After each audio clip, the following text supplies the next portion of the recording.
Welcome, dear students. Let me give you the gist of the chapter A President Speaks, fourth chapter of section A of your textbook A Panorama of Life. ਪਿਆਰੇ ਬੱਚਿਓ, ਤੁਹਾਡਾ ਸਵਾਗਤ ਹੈ ਤੁਹਾਡੀ panorama of life ਕਿਤਾਬ ਦੇ ਵਿੱਚ section A ਦੇ ਵਿੱਚ ਚੌਥਾ ਪਾਠ A President Speaks.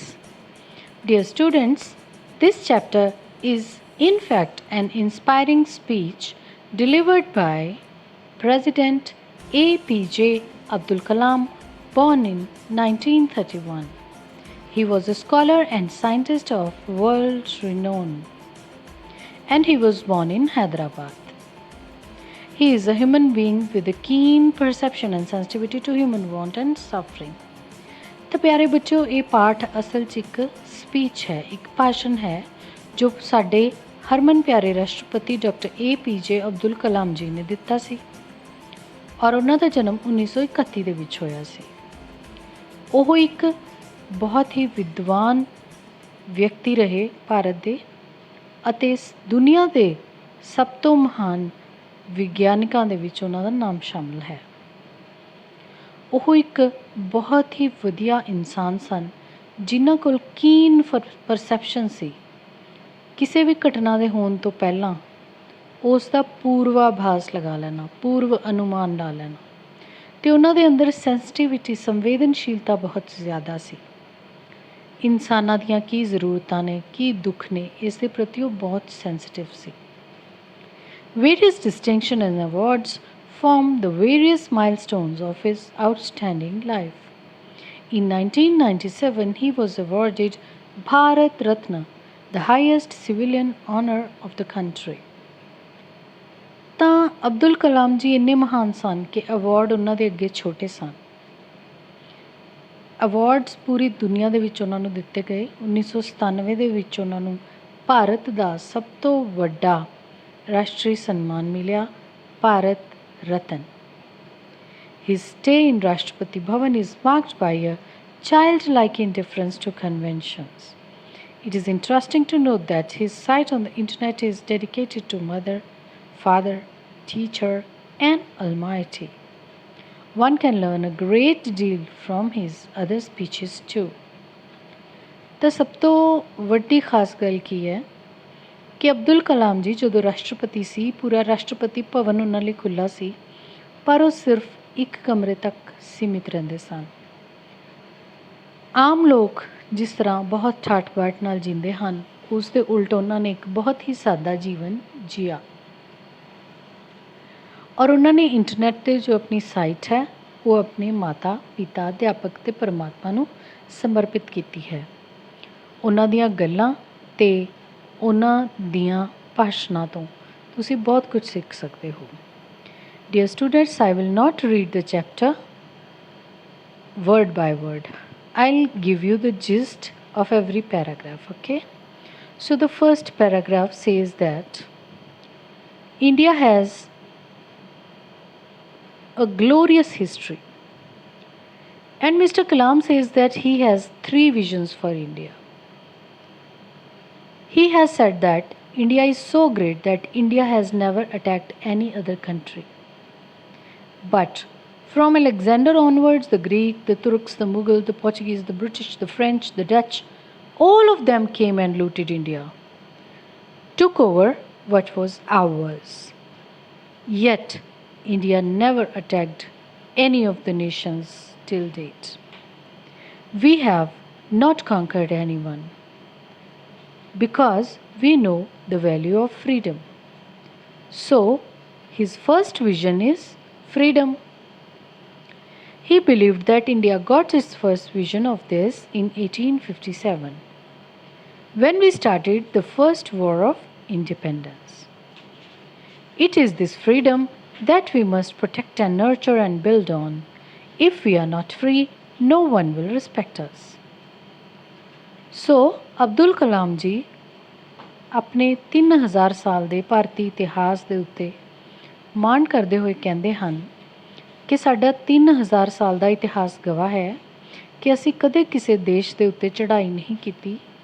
ਜਿਸ ਤਰ੍ਹਾਂ ਕਿ ਸਾਡੇ ਦੇਸ਼ ਦੇ ਉੱਤੇ ਸਿਕੰਦਰ ਆਇਆ, ग्रीक लोग आए, तुर्क आए, मुगल आए, पुर्तगाली आए, ब्रिटेन ਦੇ ਲੋਕ ਆਏ, ਫਰਾਂਸ ਦੇ ਲੋਕ ਆਏ, ਡੱਚ ਲੋਕ ਆਏ, ਪਰ ਅਸੀਂ ਕਦੇ ਵੀ ਕਿਸੇ ਦੇਸ਼ 'ਤੇ ਜਾ ਕੇ ਕਿਸੇ ਵੀ ਤਰ੍ਹਾਂ ਦਾ ਹਮਲਾ ਨਹੀਂ ਕੀਤਾ।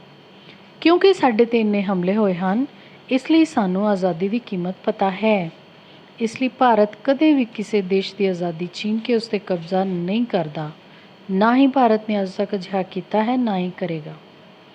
ਅਬਦੁਲ ਕਲਾਮ ਜੀ ਨੇ ਇਸ ਸਪੀਚ ਦੇ ਵਿੱਚ ਆਪਣੇ 3 ਸੁਪਨਿਆਂ ਦਾ ਜ਼ਿਕਰ ਕੀਤਾ ਹੈ ਔਰ ਇਹਨਾਂ ਤਿੰਨਾਂ ਸੁਪਨਿਆਂ ਦੇ ਵਿੱਚੋਂ ਪਹਿਲਾ ਸੁਪਨਾ ਇਹੀ ਹੈ, ਆਜ਼ਾਦੀ। ਉਹ ਕਹਿੰਦੇ ਹਨ ਕਿ ਆਜ਼ਾਦੀ ਦੀ ਪਹਿਲੀ ਲੜਾਈ ਅਸੀਂ 1857 ਦੇ ਵਿੱਚ ਲੜੀ, ਸੋ ਆਜ਼ਾਦੀ ਦਾ ਪਹਿਲਾ ਸੁਪਨਾ ਅਸੀਂ ਉਦੋਂ ਦੇਖਿਆ। ਤਾਂ ਇਸ ਤਰ੍ਹਾਂ ਦੀ ਆਜ਼ਾਦੀ ਜੇ ਸਾਨੂੰ ਨਹੀਂ ਮਿਲਦੀ ਤਾਂ ਸਾਡਾ ਕੋਈ ਵੀ ਸਨਮਾਨ ਨਹੀਂ ਕਰੇਗਾ। My second vision is for India is development. For 50 years we have been a developing nation, and he says that we are among top 5 nations of the world in terms of GDP. We have 10% rate in most areas. Our poverty levels are falling and our achievements are being globally recognized today. Then, why are we not self-reliant? Why are we not self-assured? So, his second vision is development. ਤਾਂ ਅਬਦੁਲ ਕਲਾਮ ਜੀ ਕਹਿੰਦੇ ਹਨ ਕਿ 50 ਸਾਲ ਦੇ ਵਿੱਚ ਅਸੀਂ ਸਿਰਫ ਵਿਕਸਿਤ ਰਾਸ਼ਟਰ ਹੀ ਬਣ ਸਕੇ ਹਾਂ। ਅਸੀਂ ਵਿਕਾਸਸ਼ੀਲ ਰਾਸ਼ਟਰ ਹੀ ਬਣ ਸਕੇ ਹਾਂ, ਵਿਕਸਿਤ ਰਾਸ਼ਟਰ ਕਿਉਂ ਨਹੀਂ ਬਣੇ? ਜਦੋਂ ਕਿ ਸਾਡੇ ਕੋਲ ਇੰਨੀ ਇਨਕਮ ਹੈ, ਇੰਨੀ GDP ਹੈ ਕਿ ਅਸੀਂ ਦੁਨੀਆ ਦੀਆਂ ਪਹਿਲੇ 5 ਰਾਸ਼ਟਰਾਂ 'ਚ ਆਉਂਦੇ ਹਾਂ। ਵਾਧੇ ਦੀ ਦਰ 10% ਹੈ ਔਰ ਗਰੀਬੀ ਦਿਨੋਂ ਦਿਨ ਘਟਦੀ ਜਾ ਰਹੀ ਹੈ। ਪੂਰੇ ਵਿਸ਼ਵ ਦੇ ਵਿੱਚ ਅੱਜ ਸਾਡੀਆਂ ਪ੍ਰਾਪਤੀਆਂ ਨੂੰ ਲੈ ਕੇ ਚਰਚਾ ਹੈ। ਫਿਰ ਵੀ ਸਾਡੇ ਅੰਦਰ ਸੈਲਫ ਕੌਨਫੀਡੈਂਸ ਕਿਉਂ ਨਹੀਂ? ਆਤਮ ਵਿਸ਼ਵਾਸ ਕਿਉਂ ਨਹੀਂ? ਅਸੀਂ ਇੱਕ ਵਿਕਸਿਤ ਰਾਸ਼ਟਰ ਕਿਉਂ ਨਹੀਂ? ਸਿਰਫ ਵਿਕਾਸਸ਼ੀਲ ਹੀ ਕਿਉਂ ਹਾਂ 50 ਸਾਲ ਤੋਂ? ਅਸੀਂ ਸੈਲਫ ਰਿਲਾਇੰਟ ਸਵੈ ਨਿਰਭਰ ਕਿਉਂ ਨਹੀਂ? ਸੈਲਫ ਅਸ਼ੋਰਡ ਸਾਨੂੰ ਆਪਣੇ ਆਪ 'ਤੇ ਭਰੋਸਾ ਕਿਉਂ ਨਹੀਂ? Isn't it this incorrect? कि ये गलत नहीं है?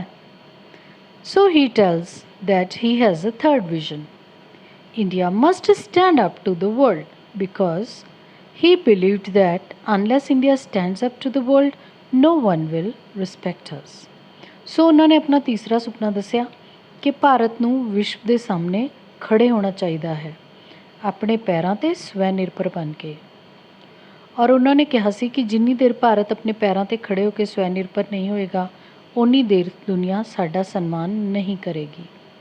Only strength respects strength. ਸਿਰਫ ਤਾਕਤ ਹੀ ਤਾਕਤ ਦਾ ਸਨਮਾਨ ਕਰਦੀ ਹੈ। So he says that a nation can be strong not only as a military power but as an economic power. ਕੋਈ ਵੀ ਦੇਸ਼ ਮਹਾਨ ਆਪਣੀ ਫੌਜੀਆਂ ਕਰਕੇ ਨਹੀਂ ਬਣਦਾ, ਬਲਕਿ ਆਪਣੀ ਮਜ਼ਬੂਤ ਆਰਥਿਕਤਾ ਕਰਕੇ ਬਣਦਾ ਹੈ। both must go hand in hand. ਇਸ ਲਈ ਉਹ ਕਹਿੰਦੇ ਹਨ ਕਿ ਇਹ ਦੋਨੋਂ ਚੀਜ਼ਾਂ ਨਾਲੋਂ ਨਾਲ ਹੀ ਚੱਲਣੀਆਂ ਚਾਹੀਦੀਆਂ ਹਨ। Then he praises his colleagues and his elders who have taught him so much. ਫਿਰ ਉਹ ਆਪਣੇ ਨਾਲ ਦੇ ਕਲੀਗਸ ਦੀ ਬਹੁਤ ਤਾਰੀਫ ਕਰਦੇ ਹਨ ਜੋ ਉਹਨਾਂ ਨਾਲ ਕੰਮ ਕਰਦੇ ਸੀ ਜਾਂ ਉਹਨਾਂ ਦੇ senior C. Then he goes on to say that we have so many amazing success stories but we refuse to acknowledge them. Why? ਸਾਡੇ ਦੇਸ਼ ਦੇ ਵਿੱਚ ਬਹੁਤ ਮਹਾਨ ਚੀਜ਼ਾਂ ਹਨ ਪਰ ਅਸੀਂ ਉਹਨਾਂ ਦਾ ਜ਼ਿਕਰ ਹੀ ਨਹੀਂ ਕਰਦੇ। ਅਸੀਂ ਮਾੜੀਆਂ ਗੱਲਾਂ ਦਾ ਜ਼ਿਕਰ ਕਰਦੇ ਹਾਂ। ਮਹਾਨ ਗੱਲਾਂ ਕੀ ਨੇ? ਅਬਦੁਲ ਕਲਾਮ ਜੀ ਕੀ ਦੱਸਦੇ ਨੇ ਸਾਨੂੰ? We are the first in milk production. We are number 1 in remote sensing satellites. We are the second largest producer of wheat. We are the second largest producer of rice. ਤਾਂ ਅਬਦੁਲ ਕਲਾਮ ਜੀ ਇੱਥੇ ਚਾਨਣਾ ਪਾਉਂਦੇ ਨੇ ਕਿ ਸਾਨੂੰ ਆਪਣੀਆਂ ਸ਼ਕਤੀਆਂ ਨੂੰ ਪਛਾਣਨਾ ਚਾਹੀਦਾ ਹੈ। ਸਾਡੀ ਪਹਿਲੀ ਸ਼ਕਤੀ ਕੀ ਹੈ? ਦੁੱਧ ਦਾ ਉਤਪਾਦਨ ਦੇ ਵਿੱਚ ਭਾਰਤ ਦਾ ਪਹਿਲਾ ਸਥਾਨ ਹੈ। ਸਾਡੀ ਦੂਸਰੀ ਸ਼ਕਤੀ ਕੀ ਹੈ ਕਿ ਰਿਮੋਟ ਨਾਲ ਚੱਲਣ ਵਾਲੇ ਸੈਟੇਲਾਈਟਸ ਜੋ ਉਪਗ੍ਰਹਿ ਛੱਡੇ ਜਾਂਦੇ ਨੇ ਉਸ 'ਚ ਭਾਰਤ ਦਾ ਪਹਿਲਾ ਨੰਬਰ ਹੈ। ਸਾਡੀ ਤੀਸਰੀ ਸ਼ਕਤੀ ਕੀ ਹੈ ਕਿ ਅਸੀਂ ਕਣਕ ਪੈਦਾ ਕਰਨ ਵਾਲੇ ਵਿਸ਼ਵ ਦੇ ਦੂਜੇ ਰਾਸ਼ਟਰ ਹਾਂ। ਸਭ ਤੋਂ ਜ਼ਿਆਦਾ ਕਣਕ ਪੈਦਾ ਕਰਨ ਵਾਲੇ। ਸਾਡੀ ਚੌਥੀ ਸ਼ਕਤੀ ਕੀ ਹੈ ਕਿ ਵਿਸ਼ਵ ਦੇ ਵਿੱਚ ਸਭ ਤੋਂ ਜ਼ਿਆਦਾ ਚਾਵਲ ਦੀ ਪੈਦਾਵਾਰ ਦੇ ਵਿੱਚ ਇੰਡੀਆ ਦਾ ਦੂਸਰਾ ਸਥਾਨ ਹੈ। ਅਨਦਰ ਕੁਐਸਚਨ, ਹੁਣ ਇੰਨੀਆਂ ਪ੍ਰਾਪਤੀਆਂ ਗਿਣਾਉਣ ਤੋਂ ਬਾਅਦ ਇੱਕ ਸਵਾਲ ਕਰਦੇ ਹਨ, why are we as a nation so obsessed with foreign things? Why do we want foreign TVs, foreign shirts, foreign technology? Why this obsession with everything imported?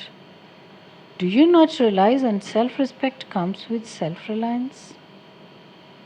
ਤਾਂ ਉਹਨਾਂ ਦਾ ਸਵਾਲ ਇਹ ਹੈ ਕਿ ਹਰ ਚੀਜ਼ ਦੇ ਵਿੱਚ ਅਸੀਂ ਅੱਗੇ ਹਾਂ ਤਾਂ ਫਿਰ ਅਸੀਂ ਵਿਦੇਸ਼ੀ ਚੀਜ਼ਾਂ ਲਈ ਜਾਂ ਇੰਪੋਰਟਡ ਚੀਜ਼ਾਂ ਲਈ ਇੰਨੇ ਪਾਗਲ ਕਿਉਂ ਹਾਂ, ਸਾਨੂੰ ਇੰਨਾ ਜਨੂੰਨ ਕਿਉਂ ਹੈ ਕਿ ਵਿਦੇਸ਼ੀ ਟੀਵੀ ਲੈਣਾ ਹੈ, ਵਿਦੇਸ਼ੀ ਕੱਪੜੇ ਲੈਣੇ ਹਨ, ਵਿਦੇਸ਼ੀ ਟੈਕਨੋਲੋਜੀ ਲੈਣੀ ਹੈ। ਹਰ ਚੀਜ਼ ਜੋ ਵਿਦੇਸ਼ ਤੋਂ ਆਈ ਹੈ ਉਸਨੂੰ ਅਸੀਂ ਵਧੀਆ ਮੰਨਦੇ ਹਾਂ। ਅਸੀਂ ਇਹ ਕਿਉਂ ਨਹੀਂ ਸਮਝਦੇ ਕਿ ਆਤਮ ਨਿਰਭਰਤਾ ਨਾਲ ਹੀ ਆਤਮ ਸਨਮਾਨ ਆਉਂਦਾ ਹੈ। Then he tells about a 14-year-old girl who questioned him in a lecture that why is India not a developed nation yet? ਤਾਂ ਕਹਿੰਦੇ ਕਿ 14 ਸਾਲ ਦੀ ਕੁੜੀ ਦੇ ਸਵਾਲ ਨੇ ਮੈਨੂੰ ਝੰਜੋੜਿਆ, ਜਿਹਨੇ ਕਿਹਾ ਕਿ ਭਾਰਤ ਹਾਲੇ ਤੱਕ ਵੀ ਆਪਣੇ ਪੈਰਾਂ 'ਤੇ ਕਿਉਂ ਨਹੀਂ ਖੜਾ। India is not N under developed nation, ਵਿਕਸਿਤ ਕਿਉਂ ਨਹੀਂ, ਹਾਲਾਂਕਿ ਇਹ ਵਿਕਾਸ 'ਚ ਘੱਟ ਨਹੀਂ, ਬਹੁਤ ਤੇਜ਼ੀ ਨਾਲ ਅੱਗੇ ਵਧਿਆ, ਫਿਰ ਵੀ ਵਿਕਸਿਤ ਕਿਉਂ ਨਹੀਂ। Do you have 10 minutes? Allow me to take you with vengeance. ਮੈਨੂੰ 10 ਮਿੰਟ ਦਿਓ, ਮੈਂ ਤੁਹਾਨੂੰ ਦੱਸੂੰਗਾ ਕਿਉਂ। Give 10 minutes for your country and read on. You say that our government is inefficient. You say that our laws are too old. You say that municipality does not pick up the garbage. You say that phones don't work. The railways are a joke. And the airlines is the worst in the world. You say that mails never reach their destination. You say that our country has been fed to the dogs and is absolute pits. You say and say. What do you do about it? ਸੋ ਅਬਦੁਲ ਕਲਾਮ ਜੀ ਸਾਨੂੰ ਕਹਿੰਦੇ ਆ ਕਿ ਕਦੇ 10 minute ਬੈਠ ਕੇ ਸੋਚਣਾ। ਤੁਸੀਂ ਹਰ ਸਮੇਂ ਸਰਕਾਰ ਨੂੰ ਬੁਰਾ ਭਲਾ ਕਹਿੰਦੇ ਹੋ, ਤੁਸੀਂ ਹਰ ਸਮੇਂ ਕਾਨੂੰਨ ਨੂੰ ਬੁਰਾ ਭਲਾ ਕਹਿੰਦੇ ਹੋ, ਤੁਸੀਂ ਹਰ ਸਮੇਂ ਮਿਊਨਿਸਪੈਲਿਟੀ ਨੂੰ ਬੁਰਾ ਭਲਾ ਕਹਿੰਦੇ ਹੋ ਜੋ ਕਿ ਤੁਹਾਡਾ ਪਾਇਆ ਹੋਇਆ ਕੂੜਾ ਨਹੀਂ ਚੱਕ ਰਹੀ। ਤੁਸੀਂ ਹਰ ਸਮੇਂ ਫੋਨ ਸੇਵਾਵਾਂ ਲਈ ਬੁਰਾ ਬੋਲਦੇ ਹੋ ਜਾਂ ਰੇਲਵੇ ਸੇਵਾਵਾਂ 'ਤੇ ਤਾਂ ਮਜ਼ਾਕ ਹੀ ਉਡਾ ਦਿੰਦੇ ਹੋ। ਏਅਰਲਾਈਨ ਨੂੰ, ਭਾਰਤੀ ਏਅਰਲਾਈਨ ਨੂੰ ਤੁਸੀਂ ਦੁਨੀਆ ਦੀ ਸਭ ਤੋਂ ਮਾੜੀ ਏਅਰਲਾਈਨ ਕਹਿੰਦੇ ਹੋ। ਤੁਸੀਂ ਕਹਿੰਦੇ ਹੋ ਕਿ ਕਦੇ ਚਿੱਠੀਆਂ ਆਪਣੇ ਸਮੇਂ 'ਤੇ ਨਹੀਂ ਪਹੁੰਚਦੀਆਂ।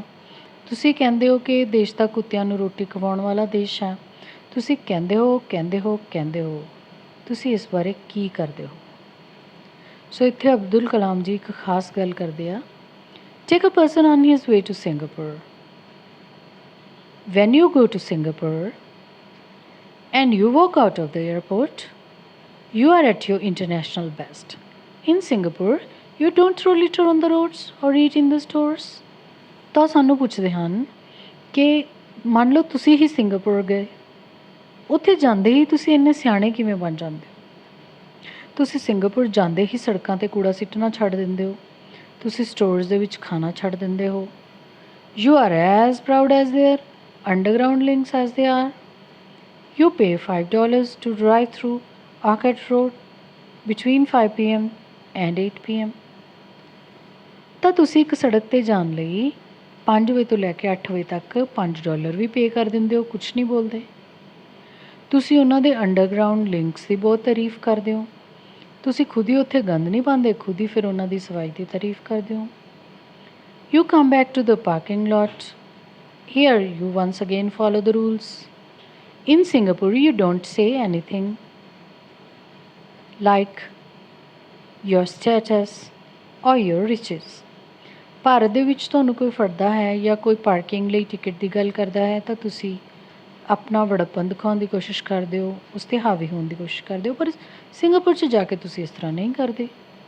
You wouldn't dare to eat in public during Ramadan in Dubai. You would not dare to go out without your head covered with in Jeddah.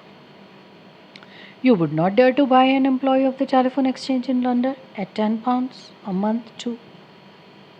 ਤਾਂ ਹੁਣ ਉਹ ਕੀ ਕਹਿੰਦੇ ਹਨ ਕਿ ਜੋ ਤੁਸੀਂ ਦੁਬਈ ਵਿੱਚ ਜਾਂਦੇ ਹੋ, ਦੁਬਈ ਦੇ ਕਾਨੂੰਨਾਂ ਨੂੰ ਮੰਨਦੇ ਹੋ, ਰਮਦਾਨ 'ਚ ਉੱਥੇ ਪਬਲਿਕਲੀ ਖਾਣਾ ਮਨਾ ਹੈ, ਤੁਸੀਂ ਨਹੀਂ ਖਾਂਦੇ। ਜਦਾ ਦੇ ਵਿੱਚ ਉੱਥੇ ਸਿਰ ਰੱਖਣਾ ਪੈਂਦਾ ਹੈ, ਉਹ ਤੁਸੀਂ ਢੱਕ ਕੇ ਰੱਖਦੇ ਹੋ। ਤਾਂ ਤੁਸੀਂ ਉੱਥੇ ਜਿੱਥੇ ਜਿੱਥੇ ਜਿੰਨਾ ਜਿੰਨਾ ਬਿੱਲ ਬਣਦਾ ਹੈ ਚੁੱਪ ਕਰਕੇ ਦੇਈ ਜਾਂਦੇ ਹੋ, ਕਿਸੇ ਨੂੰ ਕੁਛ ਨਹੀਂ ਕਹਿੰਦੇ। You would not dare to speed beyond 55 meter per hour 88 kilometers per hour in Washington and then tell the traffic cop जानता है मैं कौन हूँ। So he says that you do not bribe there। ਹੁਣ ਜਦੋਂ ਤੁਸੀਂ ਵਾਸ਼ਿੰਗਟਨ ਜਾਂਦੇ ਹੋ, ਤੁਸੀਂ ਆਪਣੀ ਕਾਰ ਦੀ ਸਪੀਡ ਓਨੀ ਹੀ ਰੱਖਦੇ ਹੋ ਜਿੰਨੀ ਉਹ ਕਹਿੰਦੇ ਨੇ, ਉਸ ਤੋਂ ਨਹੀਂ ਵਧਾਉਂਦੇ। ਅਤੇ ਜੇ ਤੁਹਾਨੂੰ ਕੋਈ ਫੜਦਾ ਹੈ, ਤੁਸੀਂ ਉੱਥੇ ਇਹ ਨਹੀਂ ਕਹਿੰਦੇ ਜਾਣਦਾ ਵੀ ਹੈ ਮੈਂ ਕੌਣ ਹਾਂ। ਸੋ ਇਸ ਤਰ੍ਹਾਂ ਦੂਸਰੇ ਕੰਟਰੀਜ਼ ਦੇ ਵਿੱਚ ਡਿਸਿਪਲਿਨ ਮੇਨਟੇਨ ਦੇ ਵਿੱਚ ਅਸੀਂ ਮਦਦ ਕਰਦੇ ਹਾਂ, ਜਦੋਂ ਕਿ ਆਪਣੀ ਕੰਟਰੀ ਦੇ ਵਿੱਚ ਅਸੀਂ ਅਜਿਹਾ ਨਹੀਂ ਕਰਦੇ। You wouldn't chunk an empty coconut shell anywhere other than the garbage pail in the beaches in Australia and New Zealand. Why don't you spit pan on the streets of Tokyo? Why don't you use examination jockeys or buy fake certificates in Boston? We are still talking of the same you. ਤਾਂ ਅਬਦੁਲ ਕਲਾਮ ਜੀ ਕਹਿੰਦੇ ਹਨ ਕਿ ਹਾਂ, ਮੈਂ ਸਿਰਫ ਤੁਹਾਡੀ ਹੀ ਗੱਲ ਕਰ ਰਿਹਾ ਹਾਂ। ਤੁਸੀਂ ਜਦੋਂ ਭਾਰਤ ਦੇ ਬੀਚਿਸ 'ਤੇ ਜਾਂਦੇ ਹੋ ਤਾਂ ਤੁਸੀਂ ਉੱਥੇ ਨਾਰੀਅਲ ਪੀ ਪੀ ਕੇ ਖਾਲੀ ਨਾਰੀਅਲ ਸੁੱਟਦੇ ਰਹਿੰਦੇ ਹੋ। ਜਦੋਂ ਤੁਸੀਂ ਆਸਟ੍ਰੇਲੀਆ ਅਤੇ ਨਿਊਜ਼ੀਲੈਂਡ ਦੇ ਬੀਚਿਸ 'ਤੇ ਜਾਂਦੇ ਹੋ, ਉਦੋਂ ਇਸ ਤਰ੍ਹਾਂ ਕਿਉਂ ਨਹੀਂ ਕਰਦੇ? ਭਾਰਤ ਦੀਆਂ ਸੜਕਾਂ 'ਤੇ ਤੁਸੀਂ ਪਾਨ ਥੁੱਕਦੇ ਰਹਿੰਦੇ ਹੋ, ਟੋਕੀਓ ਜਾ ਕੇ ਤਾਂ ਨਹੀਂ ਥੁੱਕਦੇ। ਔਰ ਭਾਰਤ ਦੇ ਵਿੱਚ ਤੁਸੀਂ ਪੇਪਰਾਂ 'ਚ ਨਕਲ ਮਰਾਉਣ ਲਈ ਬਹੁਤ ਸਾਰੇ ਲੋਕਾਂ ਨੂੰ ਸਿਫਾਰਿਸ਼ਾਂ ਜਾਂ ਪਰਚੀਆਂ ਦੀ ਕੋਸ਼ਿਸ਼ ਕਰਦੇ ਹੋ ਜਾਂ ਨਕਲੀ ਸਰਟੀਫਿਕੇਟ ਬਣਾਉਂਦੇ ਹੋ। ਬੋਸਟਨ ਜਾ ਕੇ ਤਾਂ ਇਸ ਤਰ੍ਹਾਂ ਨਹੀਂ ਕਰਦੇ, ਉੱਥੇ ਤਾਂ ਪੜ੍ਹ ਕੇ ਸਰਟੀਫਿਕੇਟ ਲੈਂਦੇ ਹੋ। ਤੁਹਾਡੀ ਹੀ ਗੱਲ ਹੋ ਰਹੀ ਹੈ, ਤੁਸੀਂ ਆਪਣੇ ਦੇਸ਼ 'ਚ ਕੁਛ ਹੋਰ ਅਤੇ ਬਾਹਰਲੇ ਦੇਸ਼ਾਂ 'ਚ ਕੁਛ ਹੋਰ। You respect and conform to foreign system, but you do not respect and conform to the system of your own country. You throw papers and garbage on the road in India. But when you go abroad, you are very obedient citizen. Why cannot you be the same here in India? ਤਾਂ ਉਹ ਕਹਿੰਦੇ ਕਿ ਜੋ ਤੁਸੀਂ ਵਿਦੇਸ਼ ਜਾਂਦੇ ਹੋ, ਤੁਸੀਂ ਹਰ ਚੀਜ਼ ਨੂੰ ਉਹਨਾਂ ਦੀ ਮੰਨਦੇ ਹੋ, ਫਿਰ ਉਹਨਾਂ ਦੀ ਤਾਰੀਫ ਕਰੀ ਜਾਂਦੇ ਹੋ। ਭਾਰਤ ਦੇ ਵਿੱਚ ਤੁਸੀਂ ਖੁਦ ਹੀ ਸਾਰਾ ਗੰਦ ਕੂੜਾ ਪਾ ਕੇ, ਸਾਰੀ ਤਰ੍ਹਾਂ ਦੇ ਕਾਨੂੰਨ ਤੋੜ ਕੇ, ਫਿਰ ਤੁਸੀਂ ਆਪ ਹੀ ਆਪਣੇ ਸਿਸਟਮ ਨੂੰ ਬੁਰਾ ਕਹਿਣ ਲੱਗ ਜਾਂਦੇ ਹੋ। ਕੀ ਤੁਸੀਂ ਇੱਥੇ ਵੀ ਉਸ ਤਰ੍ਹਾਂ ਦੇ ਚੰਗੇ ਨਹੀਂ ਬਣ ਸਕਦੇ? So he tells us that once in an interview, ex municipal commissioner of Bombay, mister Tinaikar, told that rich people's dogs are walked on the streets to leave their effluent droppings all over the place. And then the same people criticize the authorities for inefficiency and dirty pavements. ਤਾਂ ਉਹ ਕਹਿੰਦੇ ਕਿ ਇੱਕ ਵਾਰ ਮੁੰਬਈ ਦੇ ਮਸ਼ਹੂਰ ਪੁਰਾਣੇ police commissioner ਨੇ ਕਿਹਾ ਸੀ, ਮਿਊਨਿਸਪਲ ਕਮਿਸ਼ਨਰ ਨੇ ਕਿਹਾ ਸੀ ਕਿ ਭਾਰਤ ਦੇ ਲੋਕ ਸੜਕਾਂ 'ਤੇ ਆਪ ਹੀ ਕੁੱਤੇ ਲੈ ਕੇ ਘੁੰਮਦੇ ਹਨ, ਅਮੀਰ ਲੋਕ, ਫਿਰ ਉਹਨਾਂ ਦੇ ਕੁੱਤੇ ਗੰਦ ਪਾ ਦਿੰਦੇ ਹਨ। ਮੁੜਦੇ ਹੋਏ ਫਿਰ ਉਹ ਕਹਿੰਦੇ ਹਨ ਕਿ ਮਿਊਨਿਸਪੈਲਿਟੀ ਤਾਂ ਆਪਣਾ ਕੰਮ ਵਧੀਆ ਨਹੀਂ ਕਰਦੀ। Go down with a broom every time their dog feels a pleasure in the bowels. What do they expect the officers to do? ਤਾਂ ਭਾਰਤ ਦੇ ਵਿੱਚ ਕੀ ਸੋਚਦੇ ਹਾਂ ਅਸੀਂ ਕਿ ਮਿਊਨਿਸਪਲ ਅਫਸਰ ਖੁਦ ਜਾਵੇ ਝਾੜੂ ਲੈ ਕੇ, ਅਤੇ ਜਦੋਂ ਉਹਨਾਂ ਦਾ ਕੁੱਤਾ ਗੰਦ ਫੈਲਾਏ ਤਾਂ ਮਿਊਨਿਸਪਲ ਕਮਿਸ਼ਨਰ ਸਾਫ਼ ਕਰੇ? ਇਨ America, every dog owner has to clean up after his pet has done the job. Same in Japan. Will the Indian citizen do that here? ਤਾਂ ਅਬਦੁਲ ਕਲਾਮ ਜੀ ਕਹਿੰਦੇ ਹਨ ਕਿ ਜਦੋਂ ਤੁਸੀਂ ਅਮਰੀਕਾ ਜਾਂ ਜਾਪਾਨ ਦੀਆਂ ਸੜਕਾਂ 'ਤੇ ਹੁੰਦੇ ਹੋ, ਤੁਹਾਡਾ ਕੁੱਤਾ ਉੱਤੇ ਗੰਦਗੀ ਖਿਲਾਰਦਾ ਹੈ, ਤਾਂ ਤੁਹਾਨੂੰ ਆਪ ਸਾਫ਼ ਕਰਨਾ ਪੈਂਦਾ ਹੈ। ਕੀ ਤੁਸੀਂ ਭਾਰਤ 'ਚ ਵੀ ਇਸ ਤਰ੍ਹਾਂ ਕਰੋਗੇ? ਭਾਰਤ ਦੇ ਵਿੱਚ ਤਾਂ ਤੁਸੀਂ we set back and choose a government and after that forfeit all the responsibility to the government. Will the Indian citizen do that here which they do on the foreign land? ਤਾਂ ਭਾਰਤ ਵਿਦੇਸ਼ਾਂ ਵਿੱਚ ਜਾ ਕੇ ਭਾਰਤੀ ਲੋਕ ਜਿਸ ਤਰ੍ਹਾਂ ਕਾਨੂੰਨਾਂ ਦੀ ਪਾਲਣਾ ਕਰਦੇ ਹਨ, ਕਿ ਇੱਥੇ ਰਹਿੰਦੇ ਰਹਿੰਦੇ ਵੀ ਉਵੇਂ ਕਰਨਗੇ? ਇੱਥੇ ਤਾਂ ਇੱਕ ਵਿਗੜੇ ਹੋਏ ਬੱਚੇ ਦੀ ਤਰ੍ਹਾਂ ਅਸੀਂ ਸਿਰਫ ਗੰਦਗੀ ਫੈਲਾ ਰਹੇ ਹਾਂ। Our contribution is totally negative. ਅਸੀਂ ਆਪਣੇ ਰਾਸ਼ਟਰ ਲਈ ਕੁਛ ਨਹੀਂ ਕਰ ਰਹੇ। Minus we expect the government to do everything and we keep on breaking the rules and we keep on throwing the garbage on the roads। Bharat ਦੇ ਵਿੱਚ ਅਸੀਂ ਗੰਦ ਪਾਉਂਦੇ ਰਹਿੰਦੇ ਹਾਂ ਅਤੇ ਸਰਕਾਰ ਨੂੰ ਹੀ ਕਹਿੰਦੇ ਰਹਿੰਦੇ ਹਾਂ ਕਿ ਉਹ ਕੰਮ ਕਰੇ। We expect the railway to provide clean bathrooms, but we do not keep it clean. We want Indian Airlines and Air India to provide the best of the food and toiletries, but we are not going to stop preferring at least opportunity।